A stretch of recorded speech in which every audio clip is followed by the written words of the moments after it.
बिस्मिल्लाहिर्रहमानिर्रहीम। आज तक के मुअज़्ज़ज़ नाज़रीन अस्सलाम वालेकुम। अब किस नंबर 133 मुलाहिज़ा फरमाएं।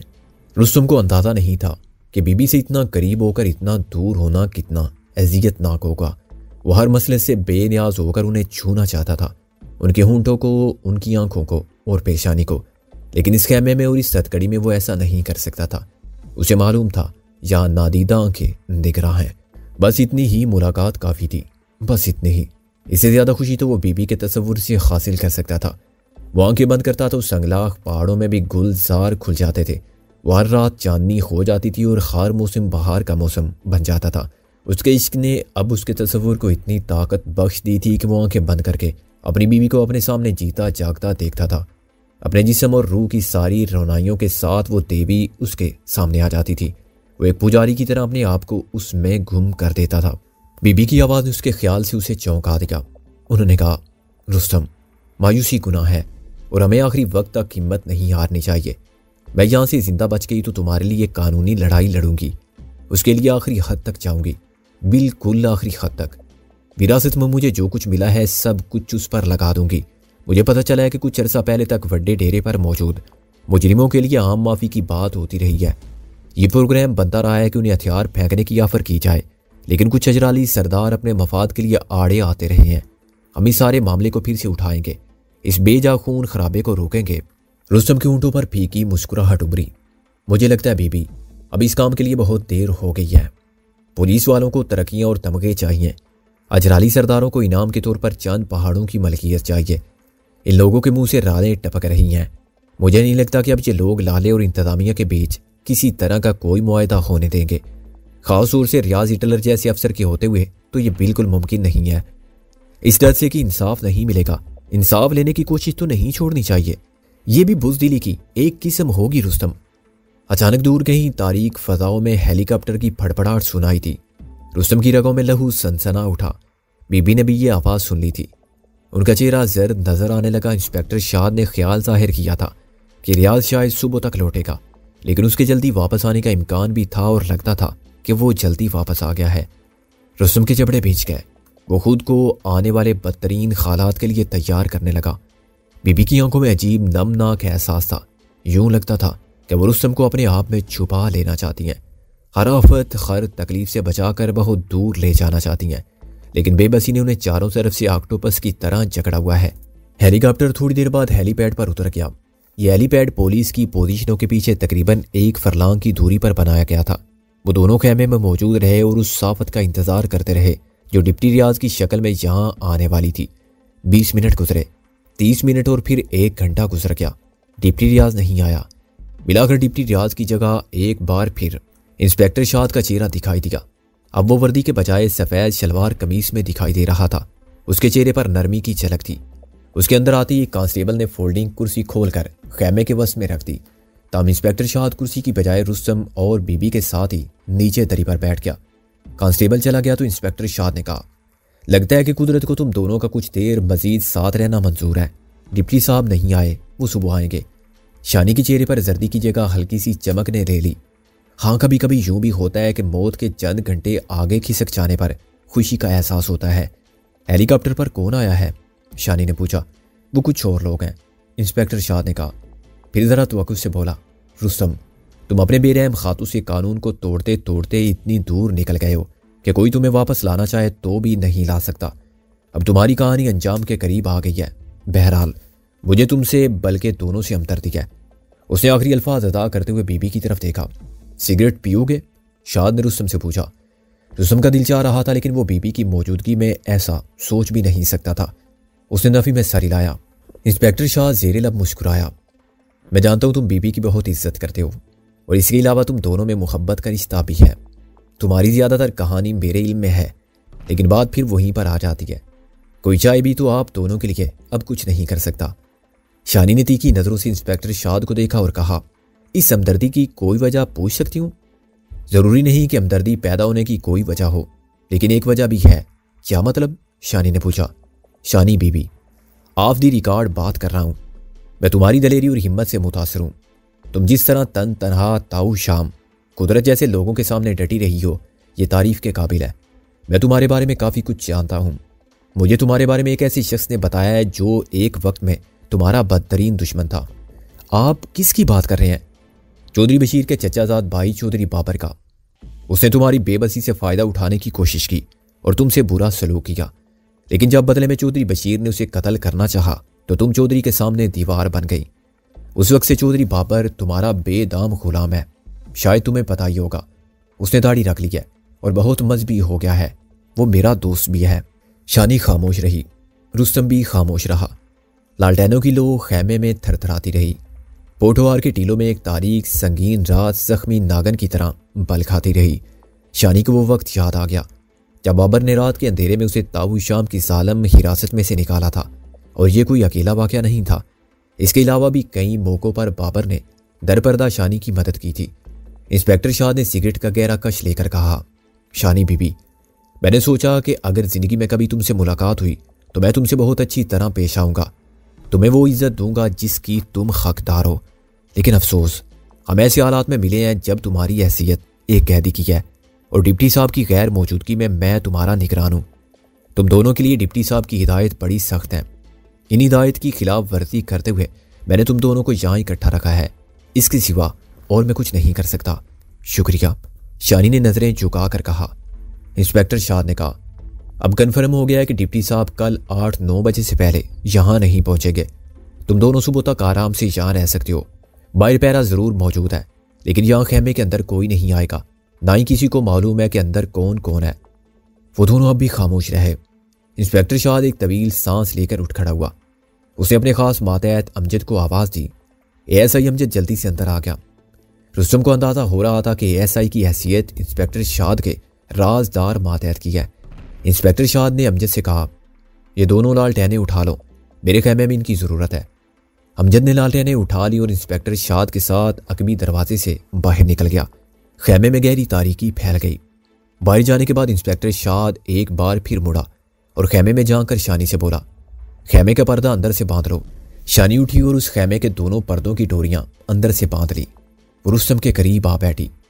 रुस्तम ने उसके बदन की बेमिसाल खुशबू महसूस की। हाँ, ऐसी खुशबू से बीबी के तस्वुर से भी आती थी और ये तस्वुर इतना मजबूत था कि हकीकत बन जाता था। इंस्पेक्टर शाह लालटेनें उठाकर ले गया। एक तरह से उसने उसे और बीबी को यकीन दिलाया था कि उनकी निगरानी वगैरह नहीं हो रही है और वो इस खैमे में हर तरह की ताक झांक से महफूज है। शानी बीबी कुछ देर तक बेहिस्सो हरकत बैठी रही। खैमे की तारीकी में रुस्तम को बस उनका हेवला नजर आता था, हेवला जिससे खुशबू फूटती थी और जो एक दिल नवाज हिद्दत रखता था। फिर बीबी सिसक कर उसके गले से लग गई। बैठे बैठे उन्होंने खुद को रुस्तम के कुशादा सीने पर गिरा दिया। उनके हाथ रुस्तम की पुश्त पर गए और उसकी हथकड़ी पर फिसलने लगे। यूं लगा जैसे वो हथकड़ी खोलना चाह रही हैं, लेकिन ये फुलादी हथकड़ी थी। इसे खोलने या तोड़ने के लिए सख्त तरीन हथियारों की ज़रूरत थी। बीबी बेबसी से अपने नाजुक हाथ उसकी नाकाबिल शिकस्त फौलाद पर फेरती रही। रुस्तम की कलाइयाँ सहलाती रहीं और वो उन जगहों को अपनी पूरों से छूती रहीं जो हथकड़ी की बराए रास्त गिरफ्त में थी। रुस्तम ने आंखें बंद कर रखी थी। वो बीबी को जिस्म और रूह की तमाम तर गहराई से महसूस कर रहा था। बीबी की धड़कनों का इरताश रुस्तम के लहू में चल रहा था। एकदम इसे लगा कि मरना मुश्किल नहीं है। इसने खुद को सैराब महसूस किया। इसे लगा कि इसने ज़िंदगी से बहुत कुछ हासिल कर लिया है। वक्तन फ़वक्तन बीबी की गुर्बत के जो चंद लम्हे से मैसर आए थे वो इतने कीमती थे कि उन पर कई भरपूर जिंदगियां कुर्बान की जा सकती थी। उसने अपने होंठ बीबी के रेशमी बालों पर रख दिए। रात धीरे धीरे सुबह की तरफ सिरक रही थी। सुबह जो अंधेरों को जवाल पजीर करती है और उजालों की नवीद लाती है, लेकिन जो सुबह आ रही थी ये बिल्कुल मुख्तलिफ थी।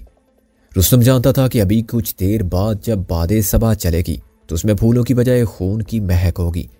वो खैमे के कुर्बो जवार में अफरा तफरी महसूस कर रहा था। सिपाहियों और अजराली जंगजुओं की नकलो हरकत जारी थी। यूं लगता था कि एक आध दिन में वड्डे डेरे के मकीनों के खिलाफ अहम कार्रवाई होने वाली है। हेलीकॉप्टर एक बार फिर तारीक फजाओं में परवाज कर गया। रुस्तम पैरों के बल तरी पर लेटा हुआ था। इसके दोनों हाथ पुश्त पर थे। तारीकी में बीबी का हिवला उसके बिल्कुल नज़दीक मौजूद था। बीबी की खोई खोई आवाज़ रुस्तम के कानों में पड़ी, रुस्तम, ये जनाब पार क्यों नहीं होता? गड़े पक्के भी हों तो ये पानी रास्ता नहीं देता है। मैं भी यही सोचता हूँ बीबी, रुस्तम ने होले से कहा। बीबी ने अपने दोनों हाथ रुस्तम के कंधे पर रखे। तुम हिम्मत ना हारना, होता वही है जो कुदरत को मंजूर हो। डिप्टी रियाज जैसे हजारों मिलकर भी अनहोनी को होनी नहीं कर सकते। बीबी मुझसे कोई शिकवा तो नहीं है, रुस्तम ने अजीब लहजे में कहा। इससे बड़ा शिकवा और क्या होगा कि तुमने मेरी खातिर अपनी जिंदगी रियाज के हाथों में दे दी है, बीबी ने सिसक कर कहा। फिर न जाने क्या हुआ कि बीबी ने एकदम फिर रुस्तम को अपनी बाहों में ले लिया। वो अब रुस्तम के साथ ही दराज हो गई थी। उन्होंने इसका सर अपनी बाहों में लेकर अपने साथ लगा लिया था। रुस्तम का जख्मी चेहरा बीबी के सीने में छुपा हुआ था। बीबी के जिस्म की हिद्दत और खुशबू सांस के रस्ते रुस्तम की नस नस में उतरने लगी थी। वो रोज़ी अशर तक इसी तरह साकतु जामद लेटा रह सकता था। कभी कभी बीबी के जिस्म में मदम इर्ताश पैदा होता था। ये उनके होंठों से निकलने वाली मदम सिसकी को जाहिर करता था। फिर कभी कभी बीबी एक गहरा सांस भी ले लेती थी। इसके सिवा उनके जिस्म में कोई जुम्बश ना थी। बीबी के रेशमी बाल ओढ़नी से बिछड़कर रुस्तम के कंधों पर फैल गए थे। तूफान और खवादिस की यलगार में बीबी की मेहरबान बाहों का घेरा रुस्तम के लिए इतना जाम फजा था कि वो इस एहसास को लफ्ज़ों के आते में नहीं ला सकता था। कुछ देर के लिए ही सही, लेकिन वो जैसे दुनिया के हर गमों फिक्र से आज़ाद हो गया था। हर सांस के साथ उसके जिस्म में बीबी के जिस्म और उनके रेशमी बालों की खुशबू उतर रही थी। उसे लगा वो पोटोहार की संगलाख ज़मीन से निकलकर सपनों के हसीन वादियों में खोने लगा है, जहाँ घने पेड़ हैं, फूलों की खुशबू से लदी हुई हवा है और बीबी है। बीबी की पलकों के साए, उनके होंठों का लम्स और उनके गुदाज जिस्म की महक। उसकी आंखें बंद होने लगी। वो सारी आफतों को भूलकर धीरे धीरे नींद की पुरसुकून वादी में उतरने लगा। ये बड़ी ही खूबसूरत नींद थी। रुस्तम उसकी बाहों में सो गया था। वो उसका सर अपने सीने से लगाए बेहरकत लेटी थी। रुस्तम इन लम्हों में डकैत, कातिल और गैंगस्टर नहीं था, सिर्फ एक इंसान था जो अपने इर्द गिर्द के खौफनाक हालात को यकसर फरामोश करके कुछ देर के लिए नींद की मेहरबान वादी में खो गया था। उसके हाथों में उल्टी हथकड़ी थी और ये हथकड़ी कानून की इस तवील भाग दौड़ का ख़त्मी नतीजा थी जो कानून अब तक रुस्तम के लिए करता रहा था। इस भाग दौड़ में अनगिनत गोलियां चलाई गई थी, बेशुमार लोग मारे गए थे, बहुत सी साजिशें हुई थी और कई मंसूबे बने थे और बिगड़े थे। और अब ये फुलादी हथकड़ी कानून की फतेह बनकर रुस्तम के हाथों में आ गई थी। अभी कुछ देर पहले जब रुस्तम ने उससे पूछा था, बीबी मुझसे कोई शिकवा तो नहीं है, तो शानी ने जवाब में कहा था, इससे बड़ा शिकवा और क्या होगा कि तुमने मेरी खातिर अपनी ज़िंदगी रियाज के हाथों में दे दी है। उसके साथ ही शानी के सीने से कर्ब की एक ऐसी लहर उठी जिसने उसे बेहाल कर दिया था। उसे लगा कि कुछ भी उसके बस में नहीं रहा। मुल्तान में शानी ने चौधरी बशीर से वादा किया था कि अब रुस्तम का उसकी ज़िंदगी में कोई अमल दखल नहीं होगा, वो उसके साए से भी दूर रहेगी। लेकिन सीने से उठने वाली लहर ने शानी को सब कुछ भुला दिया था। उसे सिर्फ ये याद रहा था कि रुस्तम उससे बहुत दूर जा रहा है। वो अब शायद उसके अंदाज में कभी उससे ना मिल पाएगी और शायद देख भी ना पाएगी। वो रुस्तम के साथ ही नीम तराज हो गई थी। उसने रुस्तम का चेहरा बेसाख्ता अपनी बाहों में लिया और सीने से लगा लिया। वो दोनों इसी तरह लेटे रहे और लिपटे रहे, बेहरकत और साकत। कभी कभी ये गहरी आश शानी के सीने से उठती थी और ये वो वाहिद हरकत थी जो इन दोनों के जिस्मों में पाई जाती थी। सूरज की बेरहम रोशनी खैमे की तरजों से अंदर दाखिल होने लगी। खून की धीरे धीरे हरारत में बदल गई। खैमे के अकबी रास्ते की दूसरी जानिब शानी को इंस्पेक्टर शाद के खनकारने की आवाज़ सुनाई दी। चलने में बाद वो बोला, मैं अंदर आना चाहता हूँ। शानी के दिल से होक उठी। इसने रुस्तम को होले होले से हिलाया और खुद से अलहदा किया। वो पहले ही नीम बेदार था। उसने अपने जिस्म को मोड़ा और शानी के सहारे उठकर बैठ गया। उसकी सुर्खी माइल आंखों में अजीब कैफियत थी। मुहब्बत, खुमार और दुख यकजा हो गए थे। शानी ने अपने बाल समेटे, ओढ़नी दुरुस्त की और उठकर पर्दे की डोरी खोल दी। इंस्पेक्टर शाद ने बाहर खड़े होकर कहा, शानी बीबी, डिप्टी साहब बस पहुंचने वाले हैं, तुम बाहर आ जाओ और ज़रा ध्यान से देख लो कि तुम्हारी यहाँ मौजूदगी का कोई निशान बाकी ना रह जाए। शानी ने इस बात में सर हिलाया और खैमे का जायज़ा लिया। इसी दौरान में ASI अमजद दोनों लालटेनें वापस ले आया और खैमे में रख दी। इंस्पेक्टर शाद की हिदायत पर उसने खाने की ट्रे और बर्तन वगैरह उठा लिए। इंस्पेक्टर शाद मुंतज़िर निगाहों से शानी को देखने लगा। वो उसे अपने साथ ही वापस ले जाना चाहता था। शानी के गले में एकदम बहुत से आंसू जमा हो गए। वो रुस्तम से बहुत कुछ कहना चाहती थी, लेकिन अब कुछ भी कहने का मौका ना था। उसने अपने दोनों हाथ रुस्तम के कंधे पर रखे, अश्क बार नज़रों से उसे देखा और इंस्पेक्टर शाद के साथ बाहर आ गई। करीबन यही वक्त था जब दूर जनूब मशरक़ की तरफ हेलीकॉप्टर के परों की आवाज़ सुनाई देने लगी। यकीनन ये डिप्टी रियाज की आमद थी। करीबन आधे घंटे बाद डिप्टी रियाज शानी के सामने दूसरे खैमे में मौजूद था। ये वही खैमा था जहाँ शानी को शुरू में लाया गया था। दोनों लेडी पुलिस एहलकार भी यहाँ मौजूद थी और मुसलसल खुशमगी नज़रों से शानी को देख रही थी। डिप्टी रियाज आज पहली बार मुकम्मल वर्दी में आया था। उसकी शेव भी बनी हुई थी, ताहम आंखें हमेशा की तरह सुर्ख और बाल उलझे हुए थे। वो फैलकर कुर्सी पर बैठ गया और शानी से मुखातिब होकर अपने मखसूस अंदाज में बोला, हाँ बीबी जान, क्या हाल है तुम्हारा? मैं तुमसे ताया का हाल जानना चाहती हूँ। देखो तुम्हारे उस बुड्ढे की कितनी इज्जत अफजाई हो रही है। उसकी अगली पिछली नस्लों में से किसी को इतना प्रोटोकॉल नहीं मिला होगा। एक डॉक्टर एक नर्स 24 घंटे उसकी देखभाल कर रहे हैं। अब उसकी हालत अच्छी है, लगता है कि अभी वो और मौज बेला करेगा दुनिया में। उसके लिए तुम बेफिक्र रहो। मैं उनसे मिलना चाहती हूँ, चलने की तैयारी करो। शानी बेकरारी से उठ खड़ी हुई। ओए कहाँ जा रही हो? डिप्टी रियाज हिटलर ने पूछा। ताया के पास? ताया के पास नहीं, अपने घर। मतलब ये कि मैं तुम्हें अपने घर ले जा रहा हूँ। वहाँ तेरे मेरे सिवा और कोई नहीं होगा। तू मेरे लिए शराब बनाएगी और मैं पीऊंगा। तू मेरा दिल खुश करेगी, मैं तेरे मसले हल कर दूंगा। डिप्टी रियाज बेपरवाही से बोला। तुम होश में तो हो? शानी ने आंखें निकाली। तुम्हारी जैसी को देखकर होश किसे रहता है? रियाज हिटलर ने शानी के बाल मुट्ठी में लिए। शानी की आंखों में लहू सा उतर आया। इससे पहले कि वो 16 बार लहजे में कुछ कहती, डिप्टी रियाज ने गूंजदार कहका लगाया और शानी के बाल छोड़ दिए। मजाक कर रहा हूँ बीबी जान, तेरे साथ सोऊंगा तो आज ये याद के शलवार के अंदर बम चल जाएगा। गुस्से में एकदम मौला जट बन जाएगा। और वो फिलहाल मेरा ऐसा कोई इरादा नहीं है। मैं तुझसे जो वादा किया था उसे पूरा कर रहा हूँ। तुझे पूरे एहतराम के साथ यहाँ से वापस भेज रहा हूँ। हालांकि अगर मैं चाहूँ तो तेरे वाली वारस अगले 200 साल तक भी तेरा खोज खुरा नहीं ढूंढ सकते।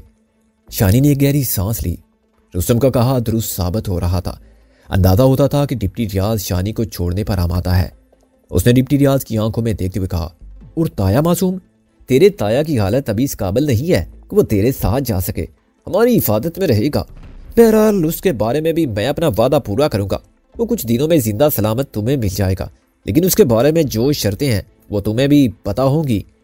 शानी सवालिया नजरों से रियाज का चेहरा देखने लगी। वो बोला, तुम ताया भतीजी की जबान पर यह बात कभी नहीं आनी चाहिए कि तुम्हें यहाँ सूंड में लाया गया है और पुलिस की तहवील में रखा गया है। आज कल या 10 साल बाद जब भी ये बात तुम्हारी जबान पर आएगी ना, तुम्हारी स्वीट फैमिली पर 3 जनाजों वाला कानून फिर से लागू हो जाएगा। और तुम्हें पता है कि मैं बंदे को शूट करने में ज्यादा देर नहीं लगाता। तुम जो कहते हो वो ठीक है, लेकिन मैं ताया को लिए बगैर यहाँ से नहीं जाऊंगी, किसी सूरत नहीं। शानी की आंखों में आतिशी आंसू उमड़ आए। तुम भी बड़ी बोली हो मसमाता शहनाज उर्फ शानी, रियाज ने थानेदारी लहजे में कहा। तुम्हारा क्या ख्याल है कि तुम्हारे प्यारे ताया जानी का इलाज इस वेराने में किया जा रहा है और डॉक्टर और नर्स भी यहीं पर पैदा फरमा लिए गए हैं? नहीं बीबी जान, मैंने उसे वापस लाहौर पहुंचा दिया है। रात को हेलीकॉप्टर पर वो भी मेरे साथ सवार था। हमने उसे बेस कैंप से पिक किया था, लाहौर के एक अच्छे प्राइवेट क्लिनिक में भर्ती करवाया है। लेकिन एक बात बिल्कुल क्लियर है, जब तक मुझे पूरी तसल्ली ना हो जाएगी तुम ताया भतीजी अपनी जबान बंद रखोगे। तुम्हारे ताया का सुराग नहीं दूंगा मैं। रियाज ने चंद लम्हे तवक्कुफ करके बेपरवाही से अपनी रानें खुजाई और बोला, मेरे कागजों में तुम्हारा ताया मफरूर है। उसने जमशेद को छुड़ाने के लिए अपने चंद कारिंदों के साथ मिलकर पुलिस पार्टी पर गोलियां चलाई थी। इस मुकाबले में जमशेद मारा गया और हमलावर भागने में कामयाब हो गए। रियाज ने बड़ी ढिठाई से एक आंख मीच कर कहा। वो वही घड़ी गड़ाई कहानी सुना रहा था जो उसने शानी को जीप में सुनाई थी। तुम झूठ बोल रहे हो, ताया जी अभी यहीं है, तुम्हारे बेस कैंप में। बीबी जान, तुमने शायद कसम खा रखी है कि मेरी किसी बात पर यकीन नहीं करना। शायद मैं हूं ही। डिप्टी रियाज ने खुद को एक फहश गाली दी। इससे पहले कि शानी कुछ कहती, रियाज ने टांगे खुजाते खुजाते इंस्पेक्टर शाद को आवाज दी। चंद सेकंड बाद इंस्पेक्टर शाद ने अंदर आकर रियाज को सल्यूट किया। रियाज ने कहा, हाँ भाई शाद, हम तो हैं बदमाश, हमारी बात पर कोई यकीन नहीं करता। तुम बताओ वो ठरकी बुड्ढा कहाँ है इस वक्त? शाद ने कहा, उसे बेस कैंप से हेलीकॉप्टर पर लाहौर भेज दिया गया है, वहां उसका इलाज हो रहा है। मेरे कहने पर तो ये बयान नहीं दे रहे हो ना? नहीं सर, वही बता रहा हूँ जो हकीकत है। डिप्टी रियाज ने इशारा किया। इंस्पेक्टर शाद सल्यूट करके बाहर निकल गया। रियाज ने बेहद संजीदा लहजे में कहा, बुरे से बुरे काम के भी कुछ असूल होते हैं। देखो, मैंने तुमसे वादा किया था कि रुस्तमा मिल जाएगा तो तुम पर कोई आंच नहीं आएगी, तुम्हें छोड़ दूंगा। छोड़ रहा हूं ना। इसी तरह तेरे ताए के बारे में भी जो कुछ कह रहा हूं बिल्कुल दुरुस्त कह रहा हूं। उसकी हालत के बारे में भी तुम्हें बिल्कुल ठीक ठाक बता रहा हूं। कल रात तक उसके आसार अच्छे नहीं थे, इसलिए मैंने उसे हेलीकॉप्टर पर लाद कर लाहौर भेजा। अब एकदम फिट है वो। अगर वो मुझ पर हाथ उठाने की कोशिश ना करता तो शायद उसकी ये हालत भी ना होती। उसमें जवानी उछाले मार रही थी, इसलिए जख्मी हुआ है। खुद पर हाथ उठाने वालों को मैं कभी माफ नहीं करता। रियाज का लहजा अचानक खतरनाक हो गया। शानी का ध्यान आपो आप रुस्तम की तरफ चला गया। रुस्तम ने भी तो रियाज पर हाथ उठाया था। उसके सीने पर टांग रसीद करके उसे ढलवान पर लटका दिया था। रुस्तम की जोरदार टांग की काफी शोहरत हुई थी और अब रुस्तम रियाज के कब्जे में मौजूद था, मुकम्मल बेबसी की हालत में। शानी का सीना जल उठा। इसके रगो पैर में कर्ब की लहरें दौड़ गई। रुस्तम को रियाज हिटलर की दस्तरस में लाने की वजह वो खुद बनी थी और अब वो उसके लिए कुछ भी नहीं कर सकती थी। इसने दिलगीर लहजे में रियाज से कहा, मैं तुमसे रुस्तम के बारे में कुछ कहना चाहती हूँ। ओहो, आज की माशूकी कलेजे के अंदर भंबड़ जला रही है। बोलो, क्या कहना चाहती हो तुम? मैं चाहती हूँ कि तुम उसको कोई तकलीफ ना दो। वो जैसे भी आया है लेकिन खुद चलकर तुम्हारे पास आया है। उसे तुम्हारी तरफ से रियायत मिलनी चाहिए। हाय हाय, ये क्या कह रही हो बीबी जान? मैं गरीब मस्कीन उसे तकलीफ देने वाला कौन होता हूँ? मेरे लिए तो वो गवर्नर जनरल से कम इज्जत वाला नहीं है। मैं तो उसे कानून के मुताबिक अदालत में पेश करूंगा। अब अगर अदालत उसका रिमांड दे दे और उसे कुछ बयान वगैरह लेने हो और बरामद वगैरह कराना हो तो फिर मजबूरी होगी। और बात सिर्फ मेरे अकेले की तो नहीं है ना, बड़े बड़े अफसर उसके दर्शनों के लिए बेचैन हो रहे हैं।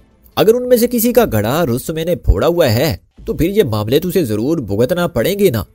तुम इंचार्ज हो रियाज साहब, तुम यहाँ स्याह सफेद के मालिक हो। रियाज साहब, रियाज ने चबा चबा कर दोहराया, फिर सिगरेट का तवील कश लेकर बोला, ये तुम्हारी मेहरबानी है अगर तुम इस नौकर को भी किसी काबिल समझती हो।